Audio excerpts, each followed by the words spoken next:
Gjesti gjuan me vez olën, edhe më duke dhe virse nuk këti kështë gjuaj tjetër.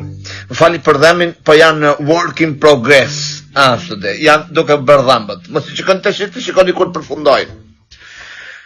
Gjesti gjuan me vez olën. Tani, ajo që duhet të themun, ajo e ka bërë për loj. Mua nuk më duket as pak e ishme për një fakt, që shpërdoret ushqimi në mënyrën më të pamëshishme, më brutale që ndodh në një format kaq të njohur siç është Big Brother. Okej? Sepse kanë shumë familje që atë kokën e vezës, për shembull, e kryen një vakt e parë punës.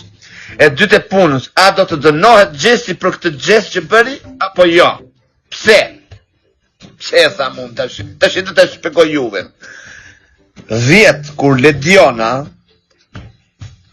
i ra Romeos me ves në kokët, pret që të shtrëgoj të video. Për një sekundë. Kurda, jemi me fakte. Me fakte nuk flas kot se mos më thoni këtu e keni atë gjest. Se kam i atë gjest. Të marrë një vendim. Shohim pak se shikojmë vendimin e madh, që do marri vllai i madh për ça. Pa.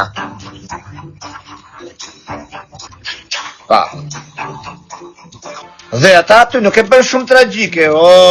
Thoshte Romeo, kështu e bën, nuk e bën shumë tragjike, ama vëllai i madh duke qenë se shumë strikt me rregullat. Shikoj që dënimi ka dhënë Ledionës. Tash të dëgjojmë vendimin e vëllait të madh, e Brazerit. Se ka pa me vëmendje. Pasi ka parë me vëmendje veprimin e Ledionës, ka vendosur ta tërgoj atë në nominim për javën e ardhshme. Lind pyetja, sonte. A do të shkoj Gjesti në nominim javën e ardhshme? Jo se kush e di se ç'a i bën në nominim. Gjesti po na i nominim Gjestit, vetëm e lek për topin. Se do votojnë njerëzit, ne për shkakun. Do votojnë për mos nxjerr, normale. Po që të ka mohabetin për shkak të rregullave, a do ta ketë një dënim sonte Gjesti një zarf të zi apo se ka fare? Apo kurse mori që kur e bëri thuaj se merr. Nëse gjithsesi, ngjelet për të parë. Ja theksoj me fakte, i pat vetë fakte, se më donë dhënë drejtë.